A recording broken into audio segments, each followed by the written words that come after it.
Roll with us. Turn it up, it's Alabama folk. Jack, Jeff, Trev in the booth, yeah, you already know. From Tuscaloosa nights to the Saturday lights, breaking down the ties. Every wrong, every right. Got the insight, fire, and the Bama pride. When the Crimson's on the line, we alone for the ride. Bama voices on the call, we gon' break it all down. Roll with us. From the rumble in the trenches to the kings of the crown.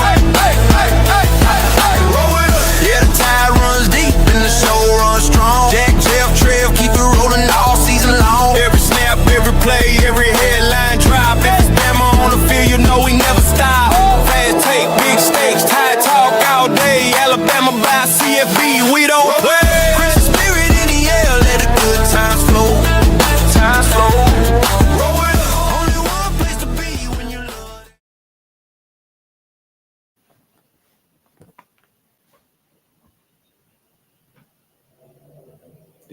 Oh, that happened. Good evening. Welcome to the 76th edition of Alabama Crimson Tide Live from yours truly, Jackson Johnson and Trevion Ware. We'll be joined by Jeffrey at Only Talk Sports in just a little bit. Apologies for the mishap on my camera for the moment, but I'm going to tell you right now, we're going to be in for a wild ride as we'll be discussing our take on Josh Jobe and friends and their performances in Super Bowl 60. Can Maxwell Hiller commit to Alabama? And much, much more. We've got a lot of news for you, all right here on Alabama at the Voice of College Football, including tonight's edition of Crimson Tide Live, the 76th edition, as we are presented by FanDuel, where you can get top-notch predictions in the world of college football, men's and women's college basketball, Major League Baseball, and much more. Man, it's going to be a wild one all right here.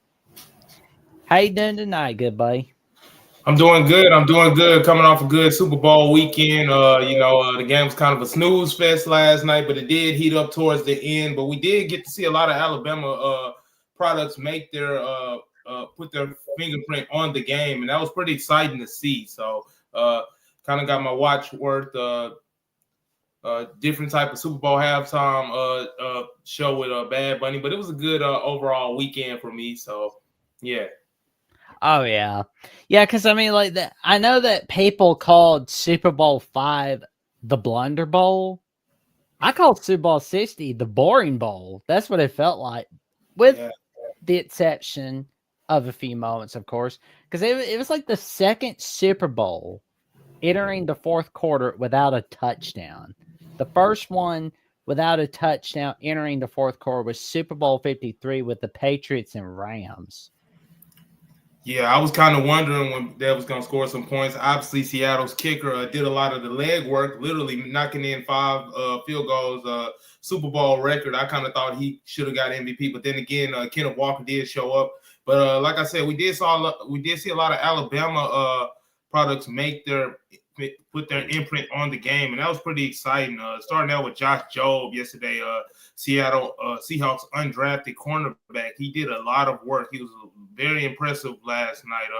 You see him right there on that island coming down, making the open field tackle on Travion Henderson. And just his play recognition and the swag he played with last night. Literally, you see him just fighting out blocks and coming down to make tackles and open fields. He led Seattle yesterday with second on the team on the Seattle Seahawks with 7 tackles, 1 tackle for loss. We just saw the 1 tackle for loss, 1 pass deflection. And yeah, he stepped up, especially with him going into free agency this offseason, being a free agent. He made himself a lot of money yesterday, so I'm definitely was impressed with what we saw with Mr. Joe, the former Alabama defensive back yesterday. Yeah, and I noticed that, the way he was just batting the ball down, that was huge right there. And he was not messing around with Stephon Diggs. He told him, you're not messing with me tonight.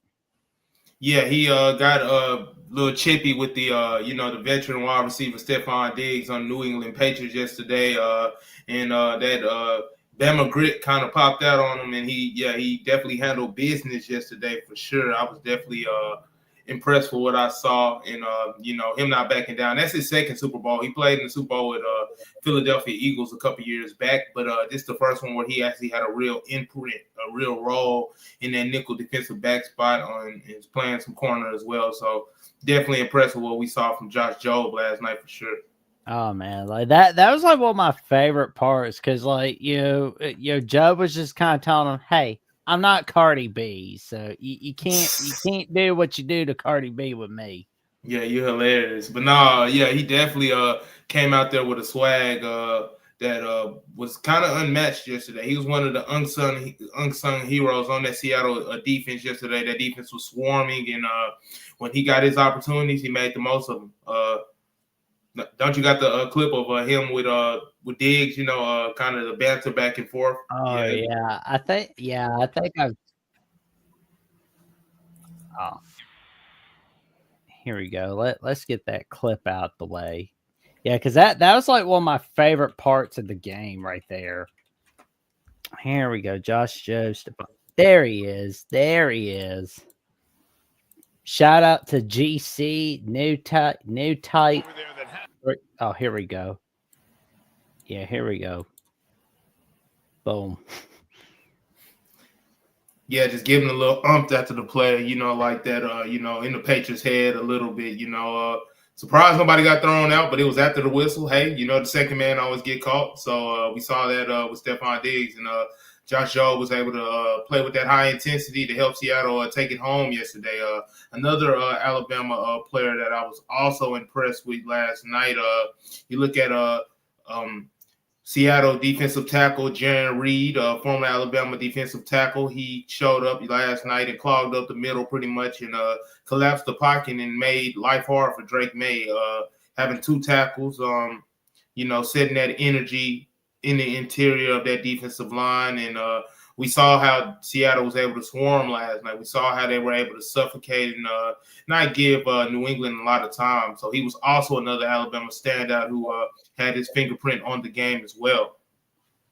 Oh yeah, like he played another huge part. Like the Seahawks defense was basically the heroes of Super Bowl 60 right there. Hey, what's up, Pit Snipe Husker? How you doing tonight? And we got Godfather the SEC in the chat. Here we go. How y'all doing, Chad? We definitely appreciate y'all for showing up for us on this Monday afternoon, Monday night, or wherever you are. Make sure you hit, and comment, and subscribe if you haven't already. We appreciate our OG member, Godfather, and our secondary member, Pipsqueak in the chat as well. We definitely appreciate everybody that's watching. So definitely appreciate that. Oh, yeah. Yeah, because that was wild right there. Like just seeing, like it was just a wild ride last night. For the Patriots. Yeah, because like that was not a good night for New England. Seattle was definitely able to throw them off their game defensively and make life hard in the passing game, even clogging up that run game. Pretty much taking the Patriots out of the Patriot way and stuff like that. I mean, I felt like the game was kind of going into their favor, a low-scoring game and stuff like that, with Seattle having an explosive offense like they have. But the defense, a lot of people have been praising that defense all week, and then we hadn't seen a lot of people pick Seattle, and it definitely showed up yesterday as to why. The defense and running game, that's all it took for them. And just a couple shots to Jackson Smith and Jigba and A.J. Barner. But like I said, Jaron Reed and Josh Jobe definitely held their own on the Seattle defense. Oh, man. So it was pretty wild seeing what was happening. But, maybe next year's Super Bowl will be a little better. But at the same time, it felt like a win-win for Bama. Because, we had a lot of Bama guys. Alabama had the most players playing in Super Bowl 60. Yeah, that's just a testament to, obviously got to give a shout out to Nick Saban because he coached all them boys. A testament to Alabama as well, having 7 players in the Super Bowl. I think the next closest team was LSU with 6, if I'm not mistaken. And, each majority of the players on both sides showed up pretty well, and it showed out in a scoreboard. Yeah. And our guy Austin says Sam is the man and forever a champion. Well, because just kind of like thinking about like Super Bowl 60, like Sam Darnold. I'm kind of wondering if he's in like that Jim Plunkett category. Although he played a little better than Plunkett throughout his career. Like Darnold, I know like some people remember him as that guy that was throwing the pick six in his first game before Super Bowl 60. They were like, okay, his Jets team is awful. But like one thing to remember was like, he was at a Super Bowl with the 49ers, but that was when he was a backup. And, he did so well with the Vikings in 2024 that it was like I saw this question. With Sam Darnold at the Seahawks getting the Super Bowl, does it make the Jets look bad or does it make the Vikings look bad? I would say it makes the Vikings look bad because they could have kept him, but didn't, it seems like. No, Sam Darnold definitely shut up a lot of doubters. I was one of those doubters. I had on my parlay last night to throw an interception. He threw a couple deep passes that could have been intercepted, but the Patriots didn't come down with them. But that was a big knock on Sam Darnold, turning over the football. And he was able to protect the football, make the smart throws when he had to. He took what the defense gave him, and it definitely materialized to Seattle being as dominant as they were in the run game and not forcing stuff like that. And now Sam Darnold definitely rewrote the narrative of his career, Super Bowl champion and stuff like that. And that question you just asked, does it make the Jets or Vikings look bad? I definitely think it makes the Jets look bad because they tried to Sam Darnold won 14 games from last year, and they kind of just pushed him out the door for J.J. McCarthy. And you see Justin Jefferson now saying that they wish they would have kept him. So, now Sam Darnold was on a friendly deal with Seattle. So now he'll be pretty sure they'll be ripping that contract up and giving him something new this offseason. So, Sam Darnold definitely proved me wrong. So I'll go ahead and say that on. I'll put that out there in the universe. He definitely proved me wrong. There we go. And before we get to our next topic, we got a $4.99 super sticker from our good buddy Godfather of the SEC. We thank you so much for the super sticker. And, for those who are tuning in to Alabama with the Voice of College Football, if you want to get your question in, if you want a good chance to have your question in, put it in a super chat. But if you can't be able to put it in a super chat, no worries. That's why you like, comment, subscribe, click on the notification bell so you never miss another video or another episode whatsoever. Because, yes, we do go live on Mondays at 6 p.m. Central, 7 p.m. Eastern. Same thing with Tuesdays. Tuesdays at 6 p.m., Tuesdays 7 p.m. Eastern, and Thursdays with the call-in show as we take your calls, 9 p.m. Central Time. But we do tend to go live when there's breaking news events going around, because you never know what's going to happen in the world of college football or the world of the University of Alabama. And we will always be making sure we are keeping you ahead of schedule, because one way or another, we'll either be pre-recording a breaking news video or we'll be going live. That we can assure you. Yeah, just to put a bow on the rest of those Alabama products in the Super Bowl, Anthony Jennings as well of the New England Patriots. He recorded 6 tackles, 1 tackle for loss, 1 quarterback hit, 1 pass deflection. Christian Barmore had 3 tackles yesterday. Of course, the rookies, the trio of rookies, Jalen Milroe was inactive because of Sam Darnold being as cemented as he was as the starting quarterback. C.J. Dupree of the Patriots, former Alabama tight end, he was inactive as well. And Robbie Utu had been a big part of Seattle's offense in the backfield in the run game. He missed the game as well with a neck injury. So, but still, It was a great showing by all Alabama products in the Super Bowl. We were able to see obviously the winning side of stuff like that. Jalen Milroe was excited. Robbie Ouz was excited. So big shout out to all the Alabama products on both sides, continuing just to be at the top of their games and stuff like that. So, yeah. Oh yeah, like no doubt. Like it was pretty fun seeing what was going around. And before we kind of get ready for the next topic, we just want to tell you to shop on Amazon using the link down below. It doesn't cost you a penny, and you get the same shopping experience when shopping on Amazon. All right there on the voice of college football. You're going to be shopping. You're going to get some top-notch stuff. You're looking for quality items. You might as well use it to support the voice of college football, because you can get top-notch. Here we go. Let's put the link all right there. And voila. There you go. Shop on Amazon, use the link. Let's go. And of course, you can check us out on Alabama with the Voice of College Football, not only here on YouTube and on X, but also you can check us out on Spotify, Apple Podcasts, Amazon, and iHeartRadio, where you can give a listen to us all right here.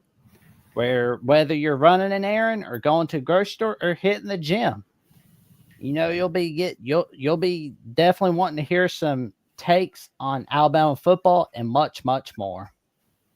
Yeah, you definitely want to tap in with our sponsors at Spotify. We got TikTok, we got Facebook, we got everything you'd be looking for, all the streaming podcast platforms. We definitely have all those. So you definitely want to tap in with them for sure. Well, we've got some top takes all right here. We've got some portal additions that Alabama needs to make sure that they don't strike out on in 2026. This is an article by Travion. As he stated, Noah Rogers, as you stated, man, Noah Rogers, Caden Strayhorn, and Desmond Umazulu at South Carolina. And matter of fact, we've got some highlights of Umazulu from the Miller's Edge. Let's go ahead and get them. Let's see. I thought I had them. Yeah, just starting out with those three top players. Obviously, those three underrated ads in Alabama's offseason. Starting out with Umazulu. Umazulu, the 6'6", 255 defensive lineman.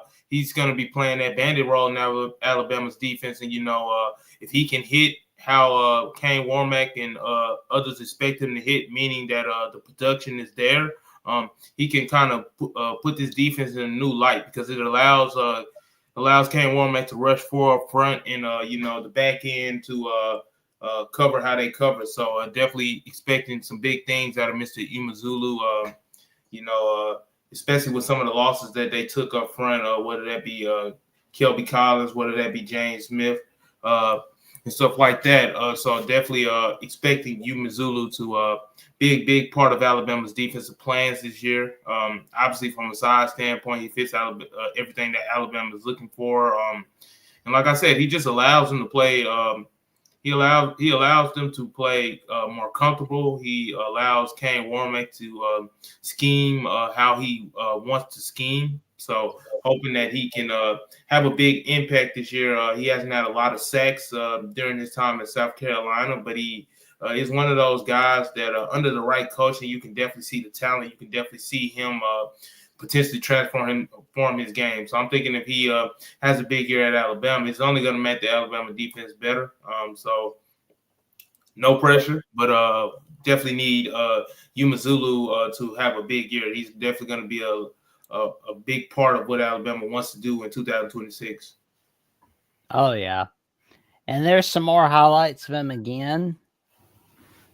Yeah, just showing his ability to put his hand in the ground, showing his ability to stand up. He's a two technique type of guy.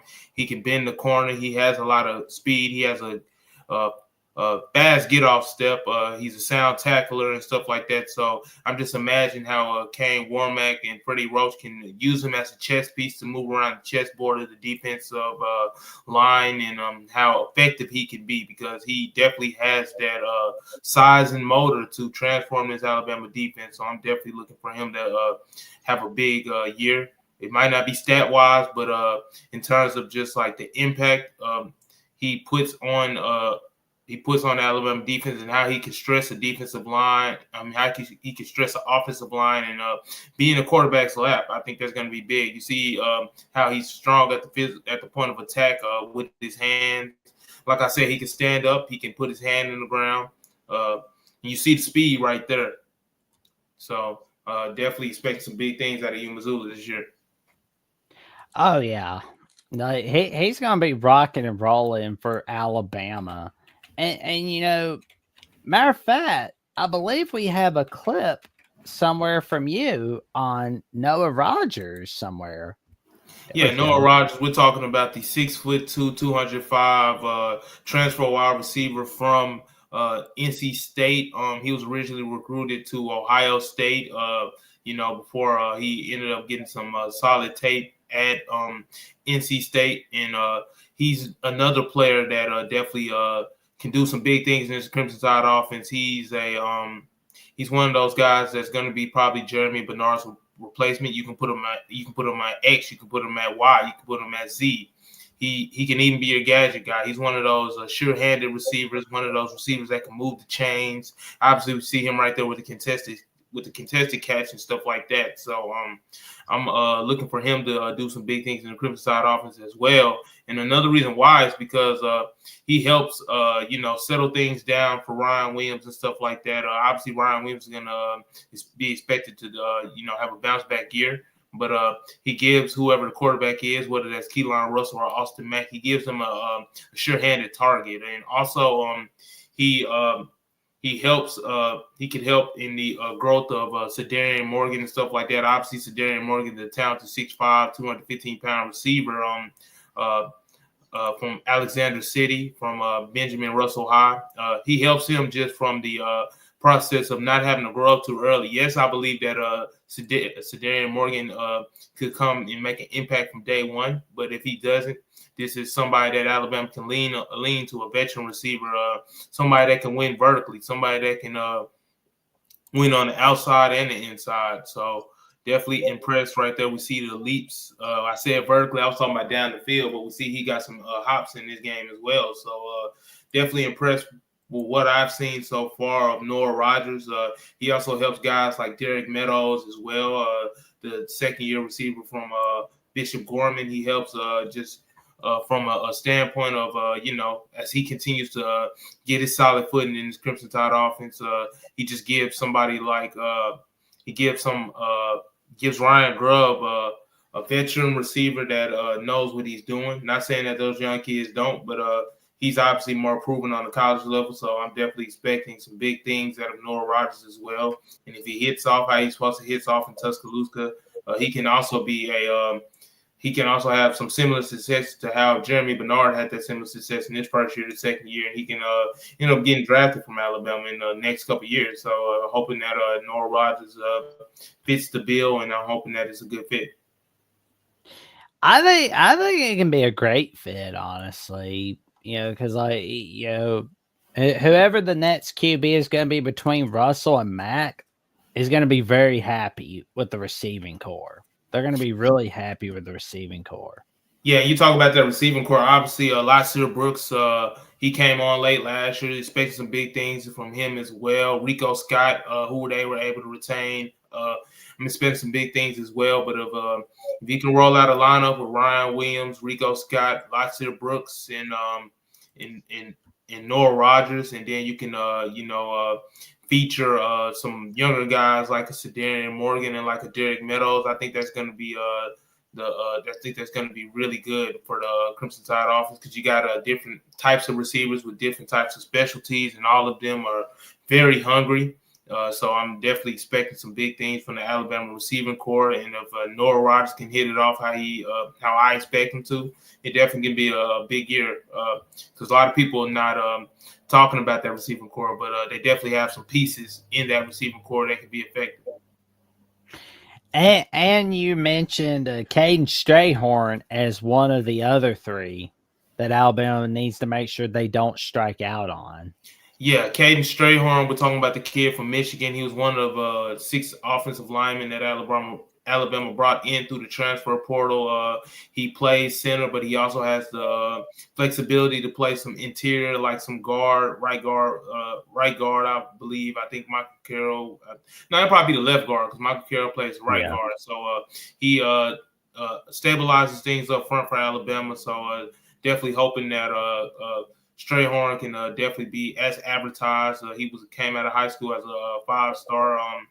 And we're talking about a dude that's 6'5", 320 pounds. So I'm definitely expecting some things out of him as Alabama looks to stabilize that offensive line and getting him with Coach Adrian Kelm, hoping that he can kind of help him work out some of those small deficiencies out of his game so he can be effective. So just to round that out, if those three guys can, make the transition over here well, it's definitely going to be some good stuff going on both sides of the football. Oh, man. And we got Jeffrey here with us tonight, helping us round out this discussion on the top 3 players, to watch for, and, some more on Alabama Crimson Tide Live 76 on Alabama Voice College Football. How you doing tonight, man? Oh, I'm doing good, guys. Sorry I was a little late. Just got done eating some dinner. So, just trying to make it on here to talk some Alabama football with you guys. It's always a great time. And definitely a big topic to talk about with the portal for sure. Because, that's what everybody's doing these days. Like, you used to hear it's all about keeping your guys. It's all about, the loyalty and everything. That's gone. You got to bring in, tons of talent to be able to have success. And honestly, like the portal, it's getting to the point where that's almost more important than high school recruiting. I'm never going to say that it is, because high school recruiting is still more important, but so many of your guys transfer out after a year or two that you have to plug in the gaps with guys that are more experienced, that have a lot of starts. The production over potential is literally Signetti's mantra, and that got them a national championship. So a lot of people are following suit. Alabama, we've discussed before that we have not really added a whole lot of older guys, experience. We have a really young team for next year, but we have brought in some guys that do have experience at the very least, and at least a couple of seniors. So it's not all devoid of experience. I don't know who you guys pick, but looking at our list here again, I think you got to go with one of the offensive lineman players, as maybe even 2 of them, for guys that have to hit, because our offensive line was so poor this past season, especially just with consistency. It wasn't always bad, but again, we've discussed that maybe it was the O-line coach. Maybe that had a lot to do with it. Maybe with our new offensive line coach, we're going to have much better success. But, guys, I heard you mention Strayhorn. Absolutely on him. Nick Brooks coming from Texas. Ethan Fields from Ole Miss. Any of those guys. Ty Haywood as well from Michigan. I probably would go, if you're just going to go with 2 of those, probably maybe Brooks and Strayhorn. Or Haywood, but probably Brooks and Strayhorn. I think, honestly, I really hate to have a cop-out and pick 2 of those.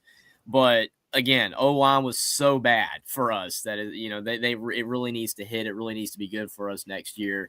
I would even go on the other side of the ball, maybe for the other one, for the last selection, maybe Tompkins from USC, Devin Tompkins, because we're losing a lot with Overton and James Smith being gone, so you do want someone that's going to be really good on D-line, and he's a guy with experience. He was highly regarded out of high school. He's a guy that his floor should be high, and it's like if he's solid, maybe he can lead the D-line room to be good again next year, because it wasn't bad last year. We had some gap control issues, scheme control issues where we gave up a lot of runs, but I don't think overall our defense was poor, and I don't think our defensive line was poor.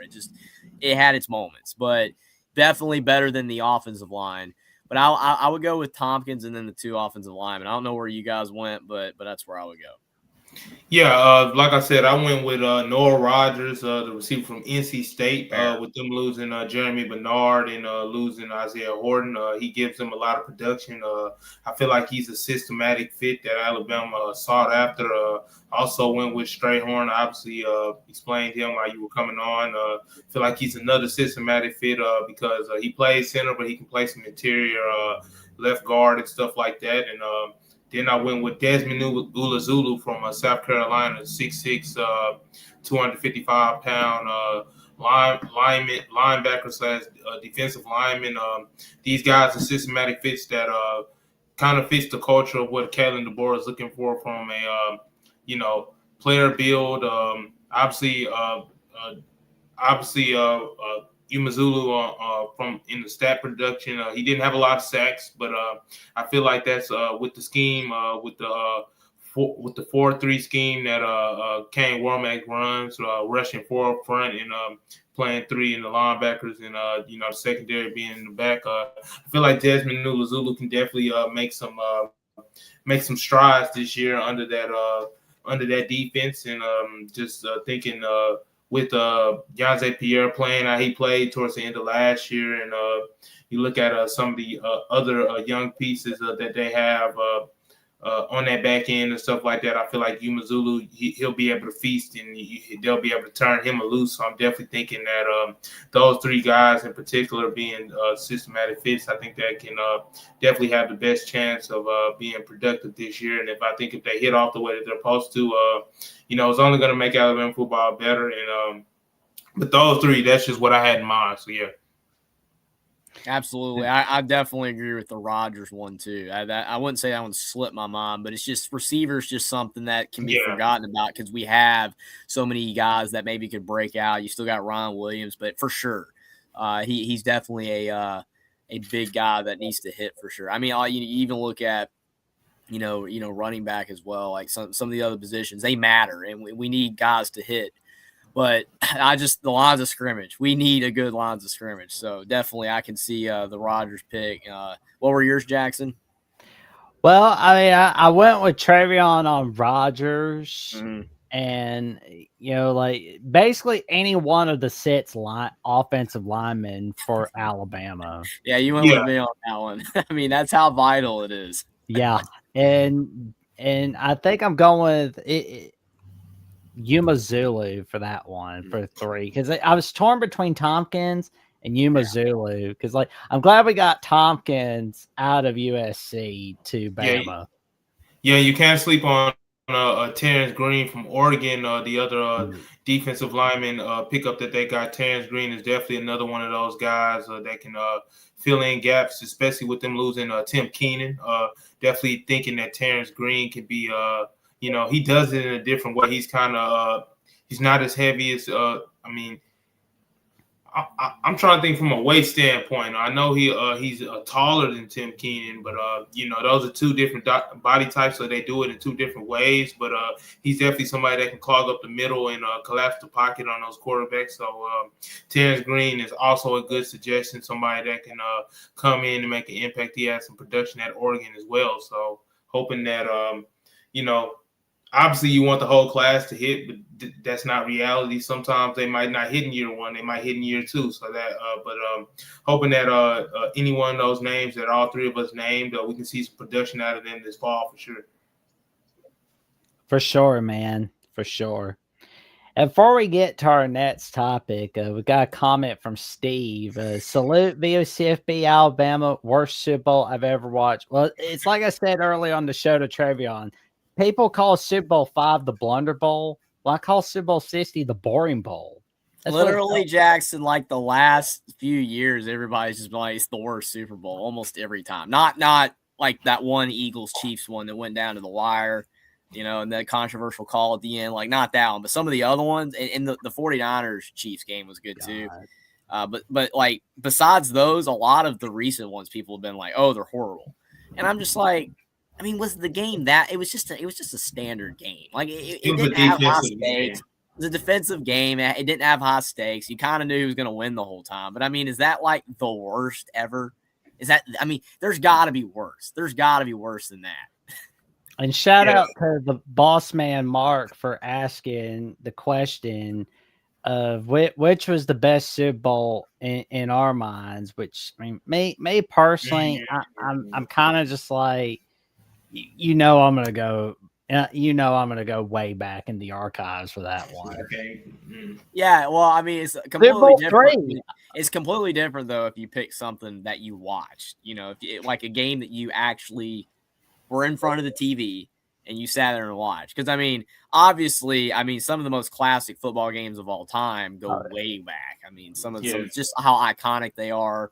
Maybe that was the first time that particular type of play. I mean, literally, we're still talking about band on the field, stuff like that. That's just iconic, but I mean, there's been a lot of really good Super Bowls since I've been alive. Like I said, the two that I mentioned, Eagles Chiefs was good. 49ers Chiefs was good.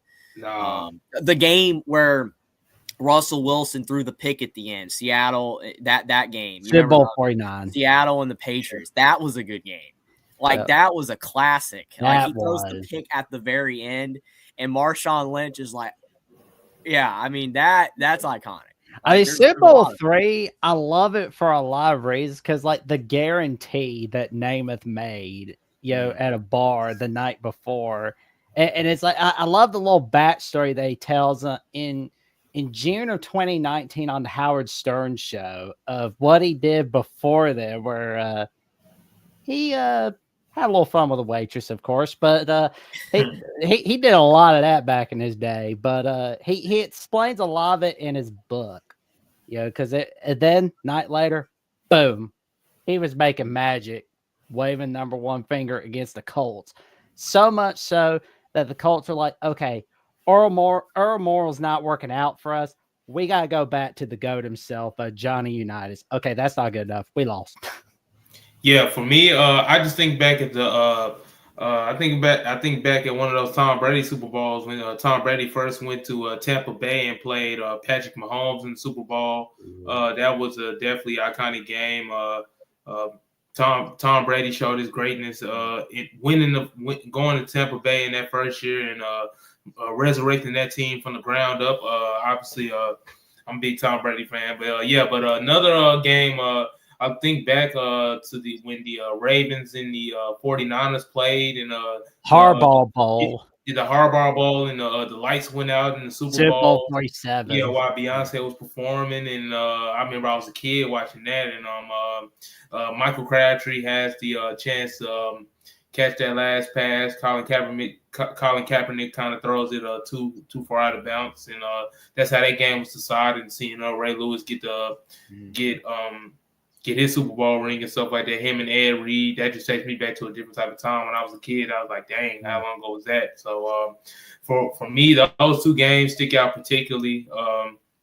But obviously, we've had some great Super Bowls throughout the years. I don't think last night was as bad as a lot of people was making it out to be, because if you love defense, you definitely got your wish, but it just shows you that even with a high-powered offense that Seattle has, everything comes down to the trenches. Literally, that's how football games are won and lost, and we saw that last night. And Seattle was able to control the line of scrimmage on offense, and they did so on defense. And we saw Kenneth Walker break loose and run crazy, how he did, and then we saw how they were in Drake May's lap. They were in his face the entire night, and kind of exposed him a little bit, but he's a young player. He should be able to bounce back. But last night game wasn't as bad as people made it out to be. So a good Super Bowl weekend for me. But yeah, a couple other good games too was you had the Rams and the Bengals. That actually was a good game. That was a classic. That was a good game. Like offense, Burrow and Stafford were balling out. That one's kind of been forgotten a little bit because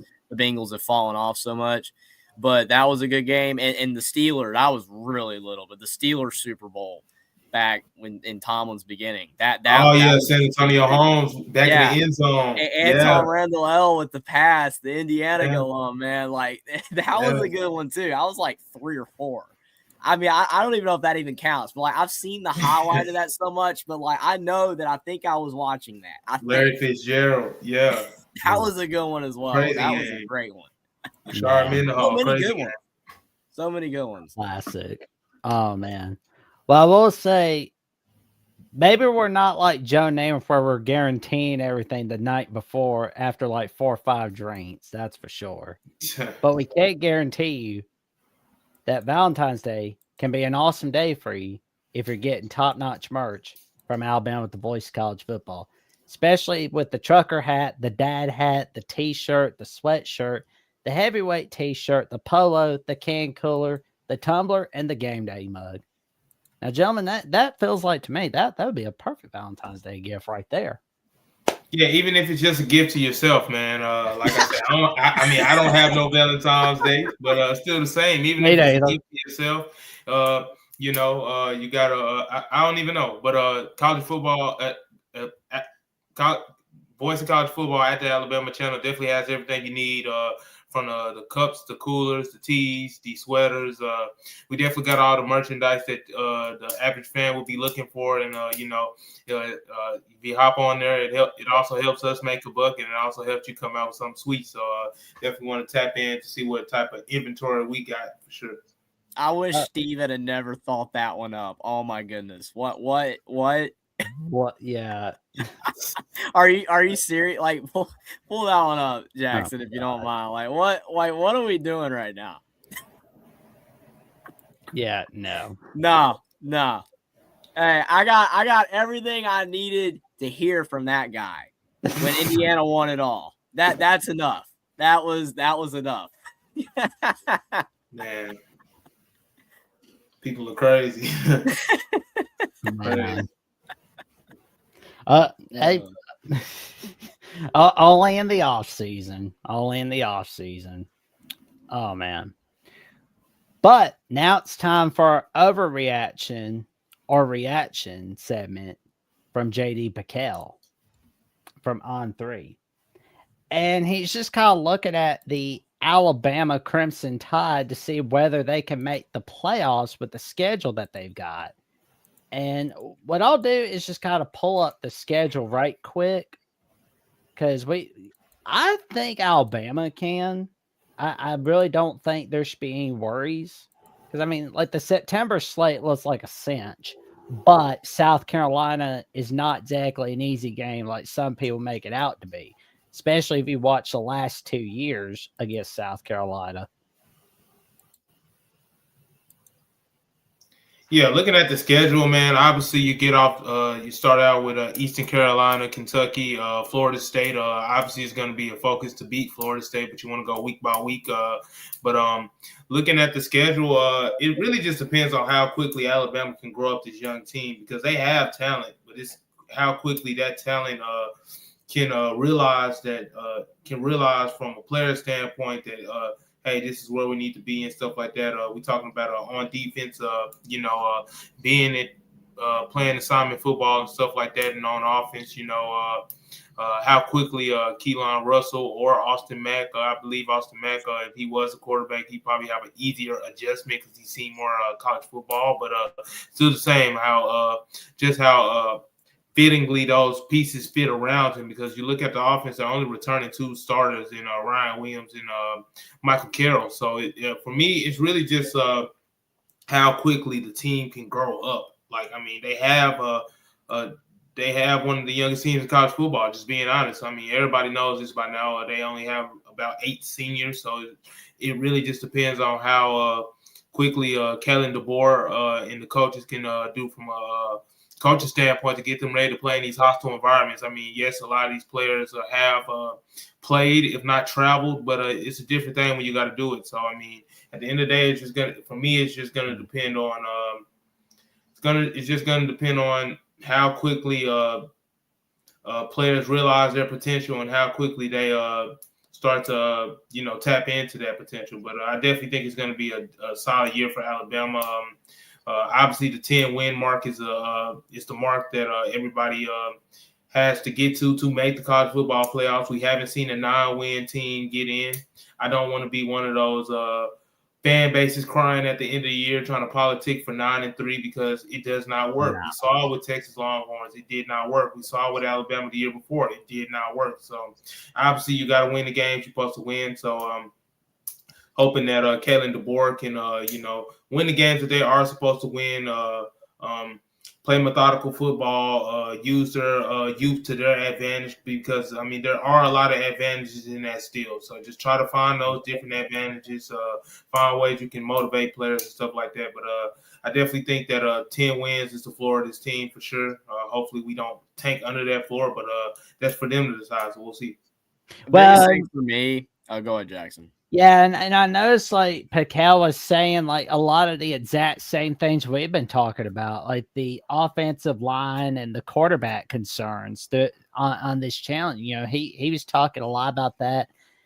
And he did say that DeBoer had a lot of one-score games at Washington, which signifies that this could be like what's the reality in Tuscaloosa for Alabama. I mean, that's a very interesting take because, I mean, Washington's team was not really necessarily built to win by a lot. I mean, they weren't a gimmicky team, but I mean, their vast majority of their entire team was just a quarterback and a couple receivers, and that was about it. I mean, I hate to boil it down to that because they did have a couple really good defenders, and their running back wasn't bad. He was solid as well. It's just, you know, those two receivers and Penix were the vast majority of their team. And they all playing on Sundays now. Yeah. The difference with Alabama is that we have a much better defense. So theoretically, we should be able to stop, teams better than they were Washington. And we did at times last year. But again, it's about consistency. We need to see more consistency from a DeBoer team. That's the key because, we were able to, pull away in some games last year. But then in other games, we did not. So, because like people forget, like the LSU game 2 years ago, like we completely blew the doors off of them in DeBoer's first season. So it's like, it's not like we can't blow people out. We've done it before. So, I see where he's coming from, but what I was saying earlier is that the biggest thing for me is that schedule, because you look at the fact that a lot of people are already trying to project, like they do every year, how tough a schedule is. You really don't know how tough that schedule is going to be until the teams actually play. Everybody's chalking up, oh my gosh, Ohio State's got the hardest schedule ever because they got to go to Indiana and they got Michigan and USC. How good are those teams going to be? And that's coming from me. I think Indiana's going to be very good again because Cignetti's proven it 2 years in a row. But what if they're worse? What if they're not as good next year? What if Hoover doesn't hit as well? Does that game is hard for Ohio State? My point is that too much we get hung up on these individual games. And it's like, you don't know how good these teams are going to be. Kentucky has a new coach. That early road game could be a problem if Kentucky just flips. If they flip it like that, they get Minchie going off the bat and they're good, that could be a loss. You never know. But they might not. We could steamroll them. Mississippi State should blow them out, right?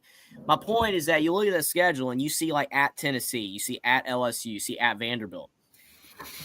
DeBoer, our two teams with DeBoer have had the biggest issues in games that you would never expect them to lose. And that, you look at that Georgia game, it would not shock me at all if we beat Georgia next season, but then lose at Vandy, lose at Kentucky.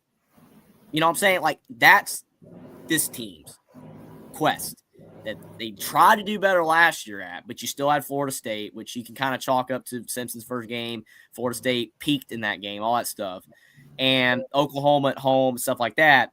But definitely can't have it like they had in year one with DeBoer, where, okay, you have Vandy loss, Oklahoma loss, Michigan loss, all these terrible losses. This season, I would rather, I know it would make Bama fans upset, but I would rather them lose to Georgia at home and win the rest of their games, go 11-1, than beat Georgia, beat LSU, but then lose to Vandy, lose to Kentucky, lose to Tennessee. That's problematic, and that worries me because we've done this 2 years in a row now. We were a little better last year, but the consistency, we need consistency, and you cannot overlook those mid-range games. So, we got at Kentucky, at Mississippi State, at Tennessee, at Vandy.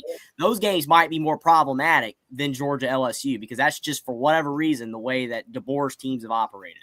Yeah, and when you look at it from a close score game being 8 points or fewer, obviously the first year Kellen DeBoer was there, they went 2-3 in one-score games. They kind of cleaned that up this year, went 4-1. But you said it right there, the fact that for some reason those teams we've seen in Kellen DeBoer's first 2 years, they kind of lay a dud when you wouldn't expect them to. they get on this high type of high kick from from a momentum standpoint, and then they come crashing back down to earth. And when it's bad, it's bad. So Kellen, it's really just from a coaching standpoint, they just gotta find ways to keep this team motivated, keep them ready and stuff like that.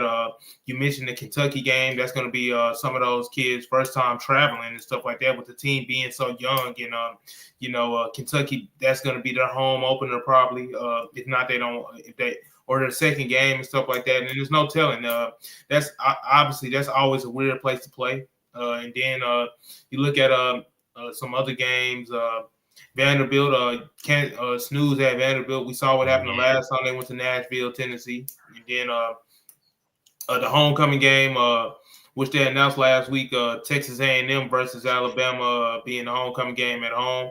Me and Jackson were pretty hyped up about that one, but Texas A&M is nothing to snore about. They're nothing to snooze at because we've seen mobile quarterbacks have their way with Alabama in the past. And what is Marcel Reed? A mobile quarterback. And then they have run game and stuff like that. Coach Mike, I think his name is Mike Echo. He is on, and he's returning more guys than Alabama is returning. So you gotta look at stuff like that. I mean, just being honest. I mean, I'm still got to see how the camp and stuff shakes out before we can obviously give a more accurate assessment of how they'll be doing, and got to see how other teams look in camp as well. But you kind of just gotta, it's that time of the season. It's off season, so everybody having their opinions and stuff like that. But hopefully Alabama can whatever the doubt is, hopefully they can use that to their advantage and come out playing hard and handle business the first, because it's going to be real important that they handle business the first month of the season, because you just mentioned that brutal stretch of LSU, of Georgia, of Tennessee, of Alabama has not beaten Tennessee in Knoxville since 2020. And it's crazy you say that, because the 2020 season was like the last truly elite Alabama team, for one. And number two, it's like you think about the Tennessee-Florida streak. You don't want to start that. You do not want to start that. Like that you start having massive losing streaks in certain buildings and against certain opponents in your conference. That shows you've lost the elite status. You know what I'm saying? Like, you cannot start having a losing streak to Tennessee and Neyland. You can't do that. Well, and Pakel, on the video has Alabama going 10-2. Now, that's fair. I mean, I had them going 10-2 last year, and you did too, Jackson, and that actually ended up being completely accurate. I'm not making a prediction right now, obviously, until we get way closer. But still, like, that's a safe bet. 10-2 is a pretty safe bet. Give me until June to really make my prediction. Like, I don't like doing predictions until right before the season. Yeah, it's too early. Do you have that video? Because I hadn't really watched the video. Yeah, let's go ahead and pull it up, shall we? So the people can know what exactly JD Pickle had to say. Yeah, because here we go.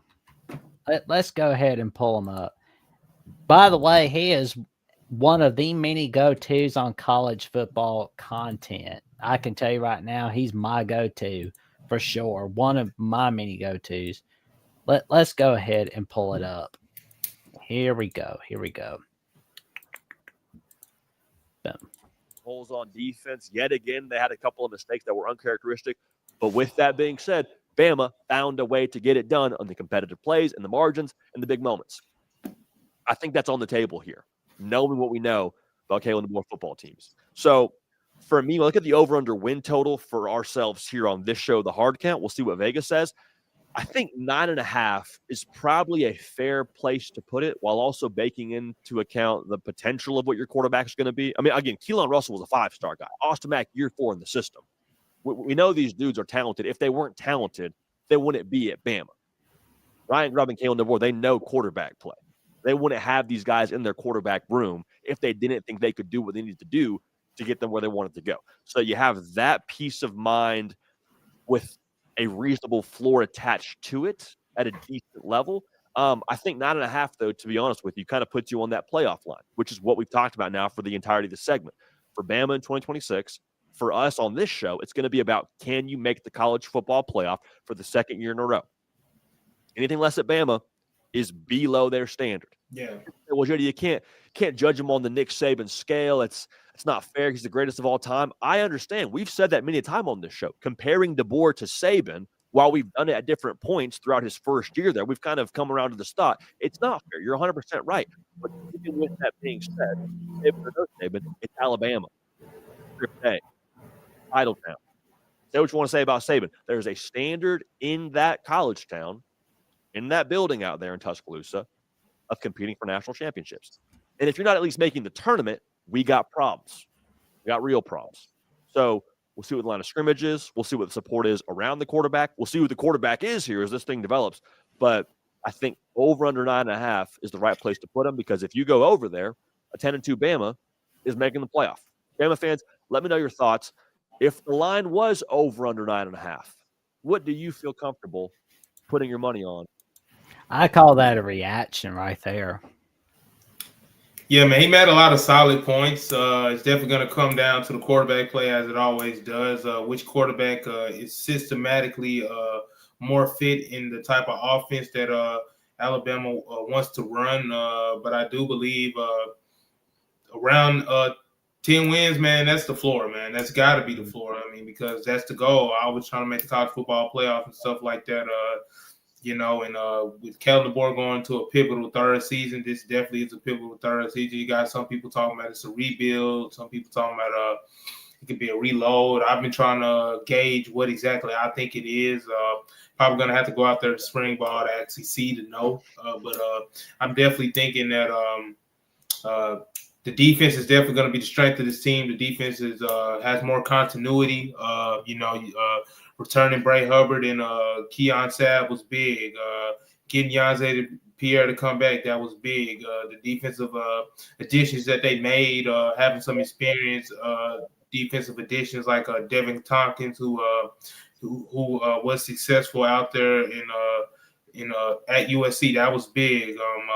The untapped potential of Desmond Umazulu, that's big as well. And also having a third-year cornerback in Zabian Brown, that doesn't hurt. He's probably going to be one of the more highly touted cornerbacks in the SEC this offseason, so that's big. And then we saw Dejon Lee is now fully his job now. He was splitting time last year with Damani Jackson, but now talking about a 6'5" corner coming into his own in his second year, that's big. So, and then you got other players like Red Morgan, who quietly came on last year, but he's definitely going to be a big part of the defense this year. So that's big. So I'm definitely banking on the defense being in Kane Warmack's system for a third year.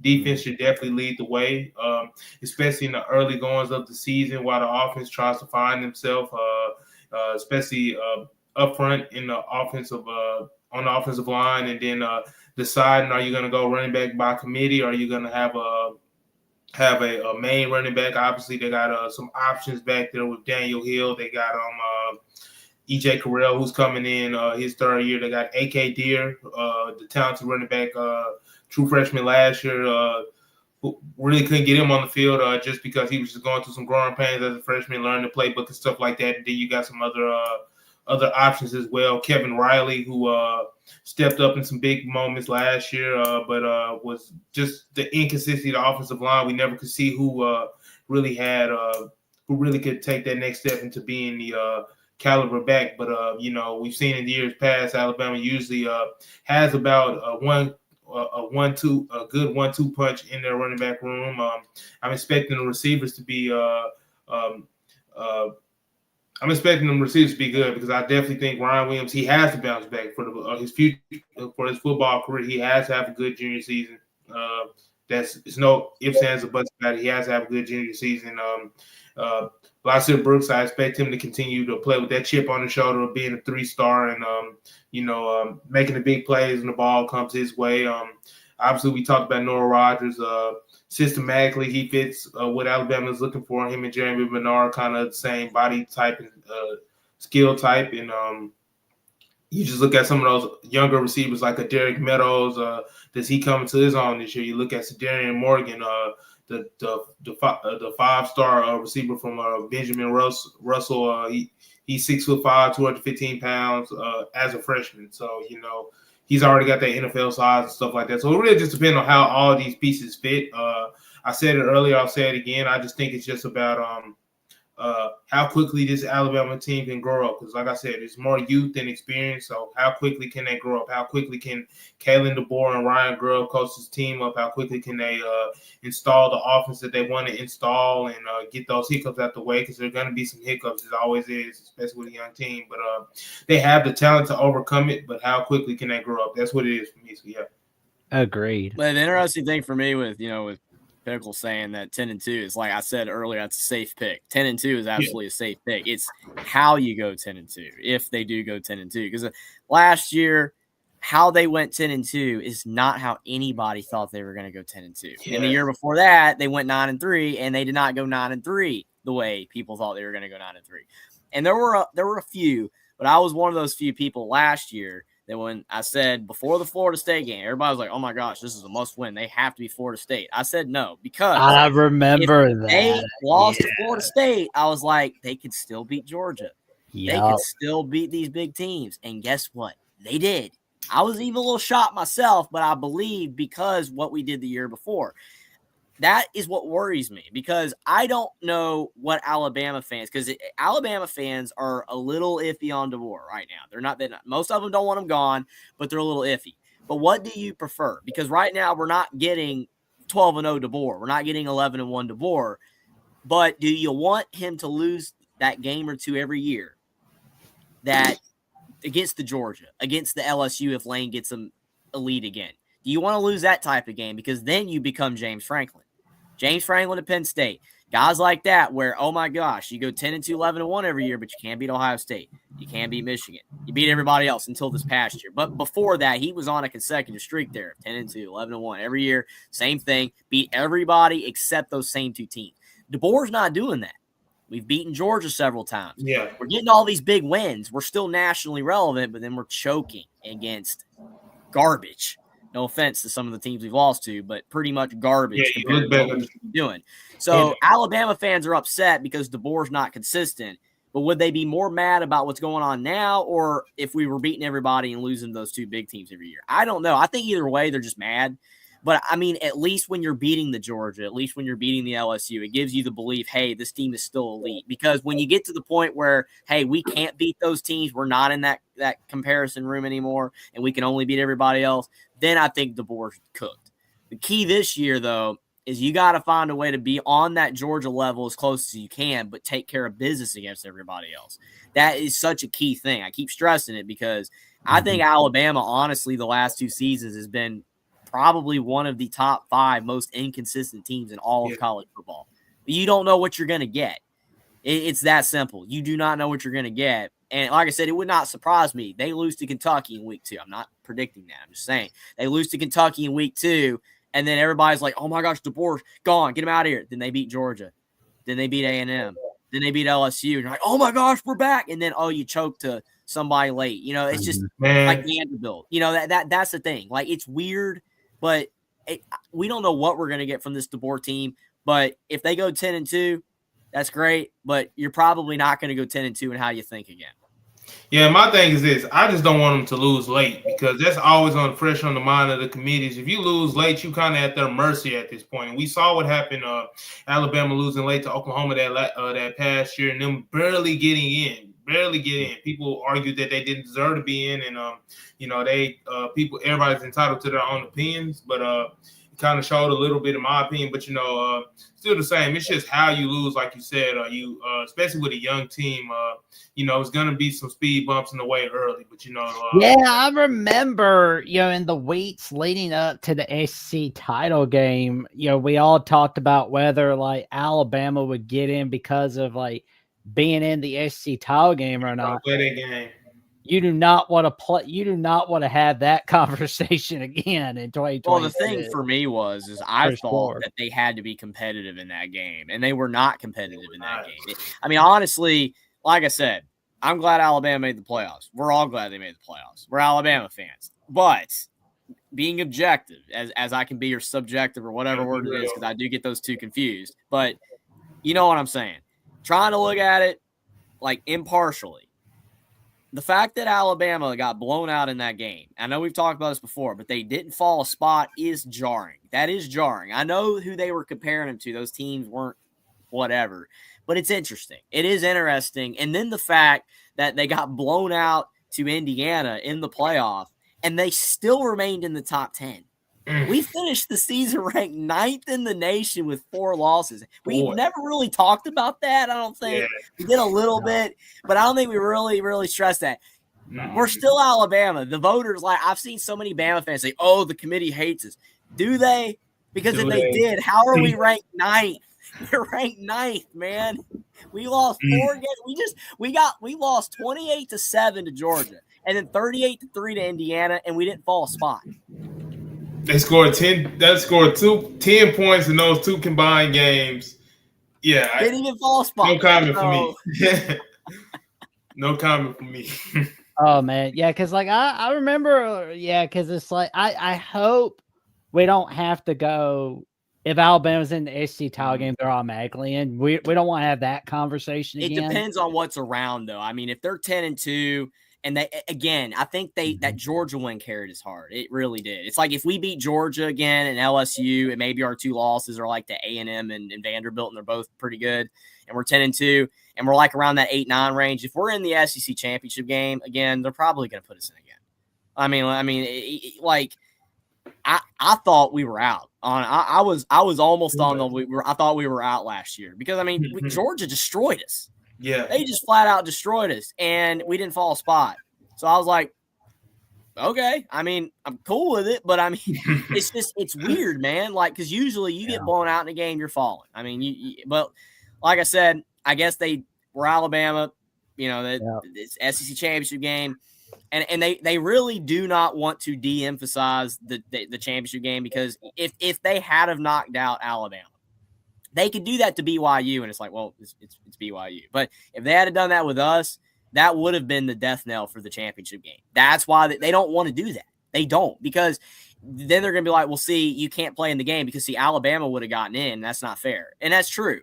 We would have gotten in at 10-2. But since we played that extra game and lost, and then we got knocked out. So they don't want to destroy the championship game. But I think no matter what they do, the championship game is on thin ice. It really is. Oh yeah. Yeah. And, all I got to say is check out that article from our guy, Matt Zimick at USC at the Voice College Football and College Wire and USC Trojans Wire, where he's got that magical article. We can find it somewhere on his idea for the world of college football. And I can tell you, he's always got some great ideas. But we'll give a short mention to Charles Bediako, the ruling of that today. Yeah. And then afterwards, we'll be going over the recruiting updates. So we found from our guy, Brody Smoot at Crimson Coverage, where Bediako has been ruled ineligible by Tuscaloosa Circuit Judge Daniel Pruitt, as Bediako is no longer a member of the Alabama basketball team. His future in basketball remains uncertain at this time. My advice would be create a YouTube channel or a TikTok account and just kind of strike while the iron's hot, because people are still talking about you, Bediako. So just comment on everything, because like eventually the press will die down on you. The situation was rough, and like I haven't really talked about this that much, but like with Nate Oates, I like Nate Oates, and I understand why Nate Oates did what he did. I mean, come on, like, hey, we're struggling a little bit. Like, let's bring this guy. I get it, but the NCAA, like, what are we doing, man? Like, we've allowed the portal. We've allowed the infinite portal. And we've allowed NIL. Everybody's getting paid boosters, all this kind of junk. Billionaires are getting involved, like Larry Ellison and that dude that was at the Miami guy or whatever, Cuban, whatever. That's all fine and dandy, right? And things are upheaval. But now we're bringing back guys from the pros. Yeah. Come on, you can't do that, because it's gonna get if they continue to allow this, you're gonna have 30-year-olds. LeBron, man, he's gonna finally play for Ohio State. Like everybody, yeah. It's just no, we cannot do that. We cannot do that. It's college basketball. He's not a college basketball player anymore. Used to, you declare for the draft, that was enough. Now it's like, oh, Ty Simpson declares for the NFL draft, but Miami's still giving him an $8 million offer. What are we doing? What are we doing? You got to draw the line in the sand eventually. And Bediako, it's cool that he's back a little bit, but I mean, especially when it was like, oh, well, the judge that ruled, he was a, Alabama fan. He had to come off stage. Yeah, man. I just think college sports in general, they have to set some type of precedent. They set no precedent, and it's happening all around college basketball. You see the dude from UCLA that played, he actually logged real minutes with the Charlotte Hornets, and he was on a visit the other day. Literally, I mean, Maury Bailey. The only way I think kids should come back is, look, if you did not get drafted and you still have eligibility and you did not sign any NBA professional contract, then I believe you should still be entitled to your eligibility. But then again, you do make the choice for going, and then that's on you, because I mean, that's where it comes in, and you got to have the right people around you. You got to have the right. Travion, like, you had to test the waters. They allowed you to test the waters, and you had that time where you could work out with the NBA, and you could, they could give you feedback and say, you know what, I think you need another year. You're good. We're going to look at you in the future, but you need to go back another year. Or, oh, you're ready. Even though right now you're like mock drafts like 40, we're going to take a flyer on you. Like, some teams will do that. Like, hey, we're going to take you in the first round, whatever. It's just now it's like the problem is you've got this borderline of time where, like Bediako, the NIL wasn't going like it is now. And you can't blame these guys for wanting to come back, man, because they're seeing the NIL opportunities. That's what's going on. See, because now you're seeing players making smart financial decisions like Dante Moore. Oh, I don't want to go to the Jets. I'm going to come back and make $10 million next year, and then I'm going to go pro.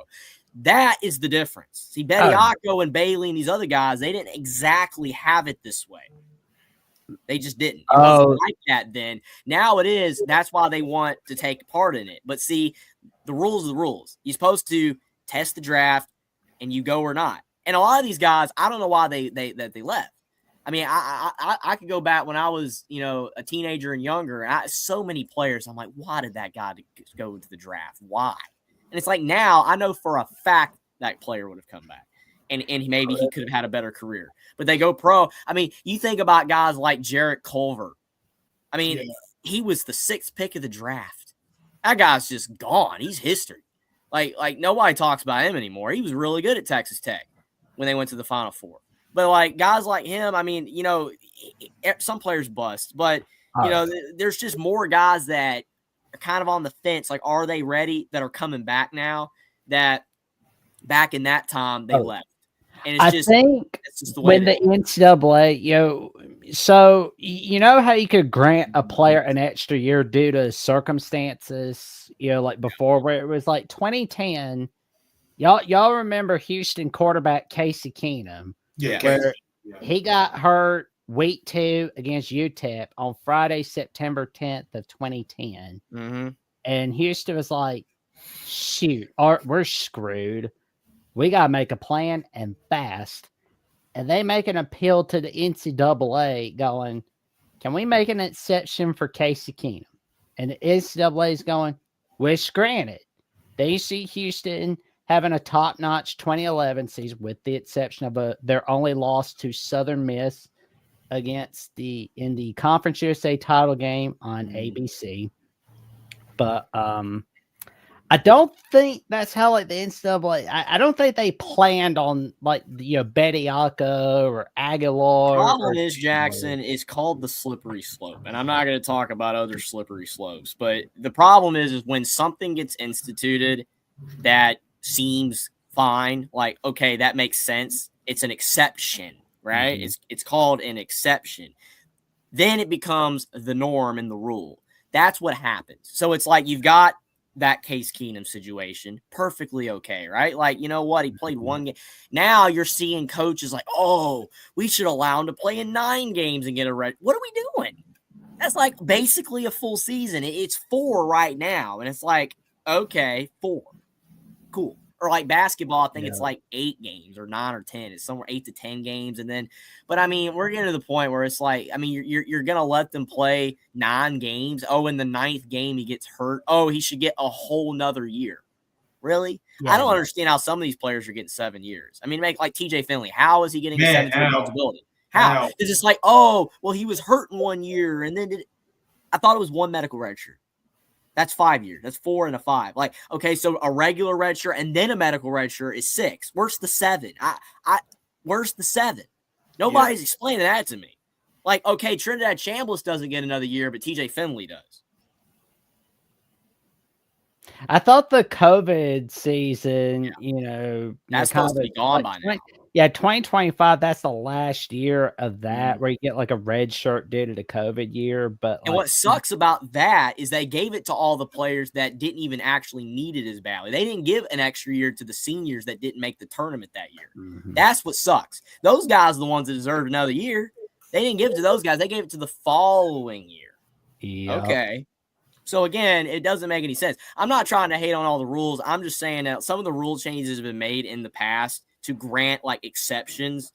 They've become the norm now. So it's like, it's just people like, it's getting to the point where like, I'm going against like the Bediako thing, not against Bediako himself or Nate Oates, but I'm like, hey, this should not be happening. And then I'm having people tell me, no, it should happen. And I'm like, where do we get to this point?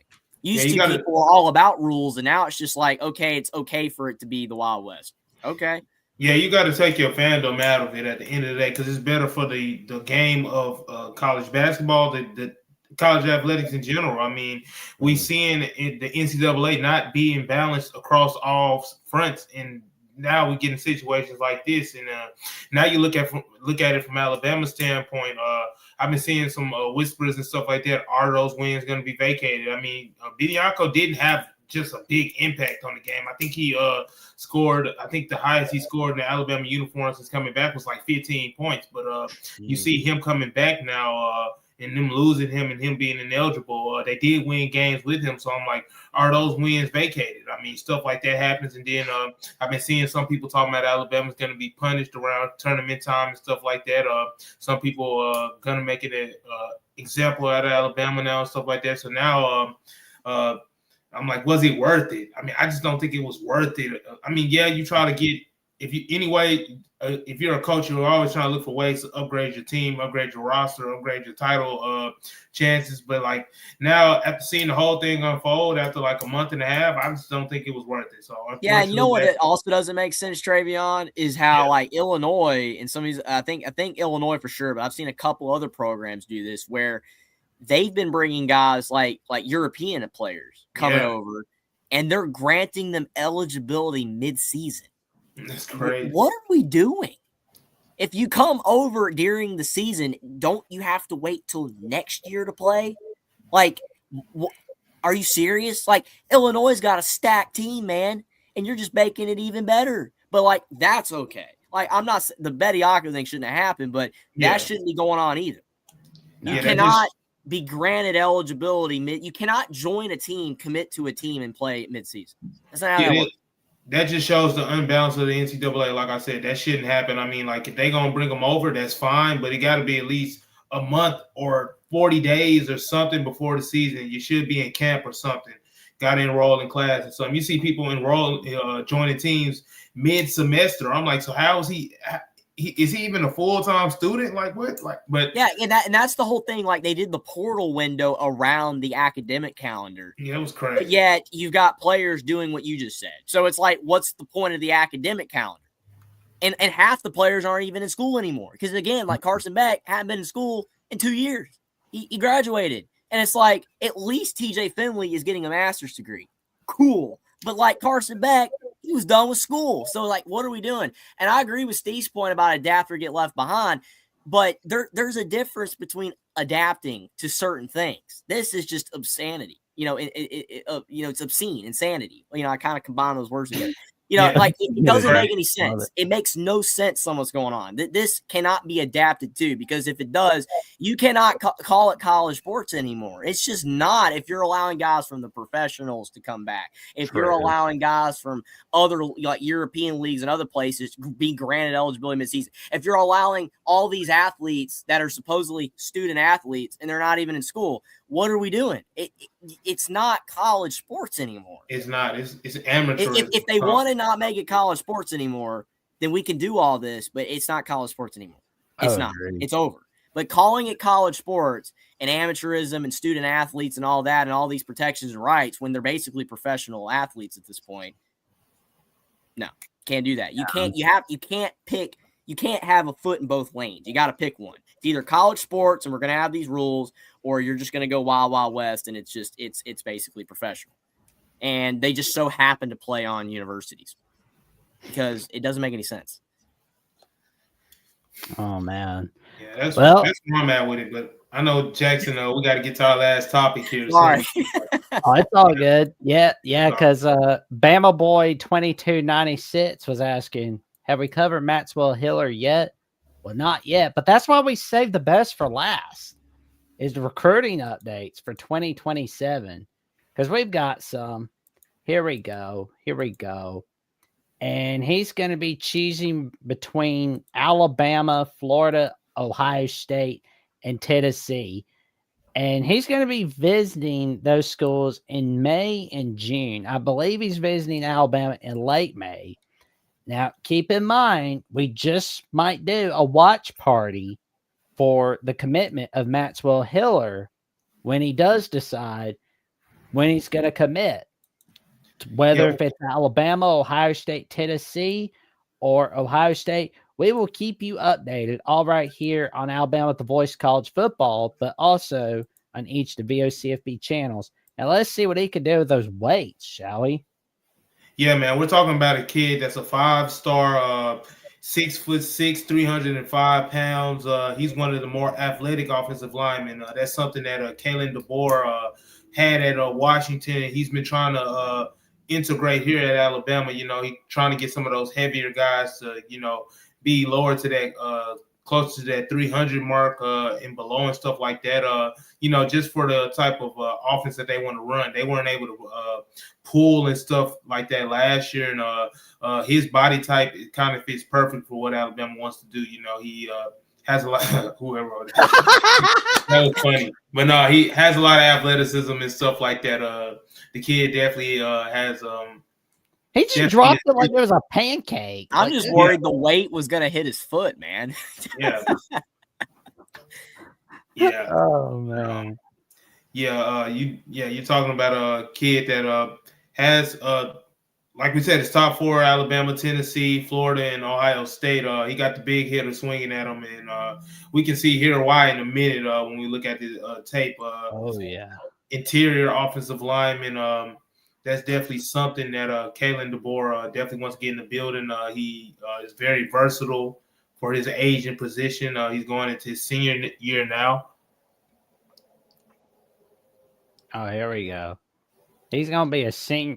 Yeah, these are his highlights of when he was a junior dog. Yeah, man. And you see him blocking at the second level. That's just something that Kalen DeBoer and you would like to see that from your offensive line. You see the pancake right there. You see the holes that he creates. You see, it feels like every time I watched his high school, every big play they had, it came off the back of him. It came in the direction of him. So Maxwell Hiller is definitely somebody that Alabama has high on their radar. This kid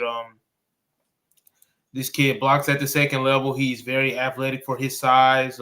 He's a mauler. Look at him. He just mauled two dudes at the same time. Like, it's like he's built in a lab. And he's only about 17 years old. He's only gonna get bigger. He's only gonna get bigger. He brings the fight to the defensive line. That first quick step, that being able to move his hips either way. The power that he plays with. You definitely want to get somebody like that in your offense, because that can definitely change the trajectory of your entire offensive line. He just knocked Badass. he knocked down those two guys like it was a Three Stooges short. Like he just Yeah. knocked them down like they were Three Stooges. Yeah, he a badass, literally. Like you see the aggression that he plays with. He's a smart, instinctual football player. Like I said, it looks like every play on offense that his high school had, it came in the direction of him in some way, fashion, or form. And I don't think that's a coincidence. Yeah, you definitely need guys like that in your offensive front. He's a dude that's not afraid to block at the second level. So that's why Alabama has him high on their radar. That's why he is highly coveted by the top programs in the nation. So hoping that Alabama can get their chance to lock him in. He's about to go into his senior year. He's looking to make a commitment before his senior season. So hopefully that's with Alabama. If not, you still got to keep fighting because he's probably going to be one of those players that's an early enrollee. So you probably got all the way up into September, November, December to officially kind of sway him your way. I mean, just because he commits now don't mean he might feel a different way later. But you got to see. But still the same. That's he's definitely one of the top priorities for Alabama in the future. I've seen he has a visit between May 29th and May 31st. So hopefully that Coach Adrian Clem and Coach Ryan Grubb and Coach Kellen DeBoer, Courtney Morgan, and that entire recruiting staff can make him feel at home because he's definitely a big priority, and I can see why. The field speaks for itself. And Bama boy 2296 mentioned that even though they skipped the junior day for Alabama for Ohio State, but he is going to see what Bama's got cooking in late May. He's also going to be going to see what Tennessee has in store for him for June 12th to 14th. And he's going to see what Florida has on June 19th to 21st. But whenever he does decide, like I said, we'll keep you updated all right here on Alabama with the Voice of College Football. That's a guy you want to land for sure. I mean, he's incredible. Like the amount of strength already, like oh, no doubt. Yeah, the way he was able to deadlift, man, I can't even imagine, dude. I'd break my whole. I don't even want to talk about it. I've been out of there. I'd have to find somebody else to do the show. I'd been out of there. Oh man, and we got Mark Matthews, another guy where he's got 3 teams most likely to receive an official visit, but we've got Miami, Tennessee, Texas A&M, Alabama, Georgia, and Ohio State. All the big teams, man. It's all the big teams. So it's like he's got a lot of people competing for him. And, of course, he's from St. Thomas Aquinas High School, Fort Lauderdale. Yeah, here we go. Let's see what his junior highlights bring, shall we? Yeah, you're talking about a dude that is about 6'6", and you see he's able to run athletically in open field. Playing that offensive tackle spot, you're seeing he moves very well. He sets the edge for his offense. He's springing those defenders to the next level, and that's definitely something that Kalen DeBoer in Alabama want to get in their offensive system for the future. You can see why he's a highly coveted kid around the country. Look at him just being able to work inside and outside. Very athletic for his size. I can definitely tell he got some basketball in his background, if I'm not mistaken. So definitely impressed with what we've seen so far of him. Think he's around 310 pounds. But that's just the trend I'm noticing with Alabama offensive linemen and what they like to do.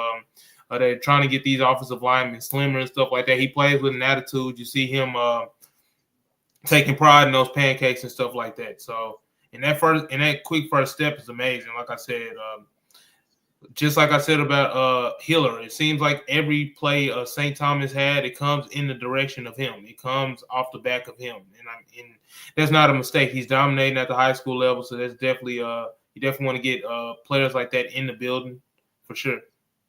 Oh, he's watching his man. And oh my God, boom.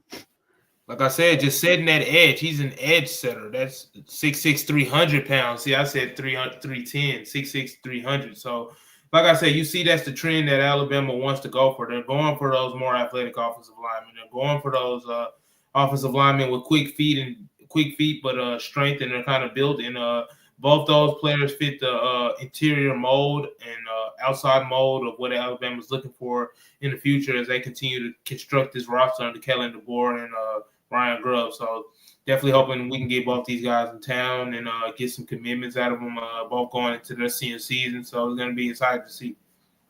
There we go. And for more recruiting updates, all right here on Alabama, the Voice of College Football, like, comment, subscribe, click on the notification bell so you never miss another video clip whatsoever. Jeffrey, what magic have you got cooking this week, good buddy? I definitely should be hopefully going live with Will and D sometimes this week, probably to recap the Super Bowl and talk about some other sports news going on. March Madness is heating up as well, so got a lot of stuff to talk about, and I'm sure I'll be I can't guarantee doing live streams on games. It depends on my schedule, on my time. I would love to do that because that's always fun doing. Oh man, you gotta do another Gonzaga. I know the one at St. Mary's. I want to do it. We'll see. Can't say no, but we'll see. Hopefully, I can fit that in. But that's always a great time. Definitely, if you guys want to check that out, I would appreciate it on my YouTube channel. Also, follow me on X as well. But most importantly, subscribe to Alabama, the Voice of College Football. You guys have been amazing. The support has been incredible. Despite Alabama's falling off a cliff, it does not matter. We'll be here for it, even if we do fall off a cliff. Alabama, I don't think we're Clemson, though. We're fine. I think we're going to be okay. I think DeBoer's going to right this ship. But regardless, we'll be here talking about it, and we hope you guys will be along for the ride. Whether you're a Bama fan or not, we appreciate all the support. Tell your friends, family, and the cashiers at pubs about the magic that Jeffrey has at Only Talk Sports, where he talks sports every single day. Or at least he tries to. All right there and all right here on Alabama at the Voice of College Football. Well, Travion, what magic have you got cooking on Bama Hammer, man? Man, I'm going to be honest. It's kind of hard right now because we're at this time in the off season where, a lot of news isn't leaking out and, it's about the creativity of the writer and stuff like that. And I've been trying to find different angles to go at. I've been trying to think about different positional battles and stuff like that. And I got some stuff in the works. Today I did not put out a story. I kind of feel bad when I don't put out stories because I want to be consistent. I want to be one of the top people in the business of journalism, sports journalism, football, and stuff like that. So, try not to be too hard on myself. Rome wasn't built in a day. So still looking for some ideas, still getting some stuff finalized and stuff like that. But I will be having some stories out this week. Got some stuff lined up for the next coming days. If you want to check me out, you can definitely check me out on my X at TWare1K. My stories are pretty accessible. Links in the bio. My last story was put out was Saturday. Did about 3 stories on Saturday, Super Bowl Sunday, of course. Kind of sat back like a fan and watched some football today. Really didn't have a lot of success writing stories, but I'm looking to get back, get the stuff back rolling tomorrow. So you definitely, like I said, if you want to check me out, you can check me out on my X at TWare1K. Stories in the bio, stories down the page, on my page, everything pretty accessible. And we'll really appreciate that. Like, comment, subscribe. For us at the Voice of College Football, you can check us out on all our streaming platforms at Apple Mute, at Apple. Isn't that Apple Music, right? Apple Podcast. At Apple Podcast, at Spotify, on TikTok, on Facebook. It's all the same. Alabama at the Voice of College Football. We definitely appreciate everybody that's showing us that support because if we don't have the support, we only can go so far. And you guys help us continue to push and strive. We definitely appreciate all the comments and stuff like that. So thank you. There we go. Tell your friends, your family, and the cashiers pubs about the magic that Travion is creating all right there on Bama Hammer and all right here on Alabama at the Voice of College Football. And, of course, you can check me out on right here on Alabama at the Voice of College Football, but also on SEC at the Voice of College Football. SEC Live is not on tonight, but it will be on tomorrow night with Caleb Sailors from Super Talk, Mississippi, as we discuss the ruling of Trinidad Chambliss, what's next for the quarterback room at Ole Miss, the 2026 schedule, the position battles, and much more. And you can also check me out on Jackson Johnson 979 for the latest 2 episodes of Jackson, where I previewed Super Bowl 60 with Mookie Alexander at Field Goals at SB Nation and would like debate at Patriots on SI. Let me tell you, those are some fun episodes. And for more updates, what I've got going on the Jackson, Alabama with the Voice of College Football, and SEC at the Voice of College Football, check me out on Jackson VCP on @/Twitter and on the Instagram and threads, Jackson Johnson 543908. And with that being said, thank you all for tuning in to Alabama Crimson Tide Live 76. We will see you tomorrow night with another exciting edition of Alabama Primetime Live, and also the Alabama Call-In Show at 9 p.m. Central Time on Thursday night. And with that, like, comment, subscribe, click on the notification bell so you never miss no video whatsoever. And we will see y'all soon. And roll Tide. Good night, folks.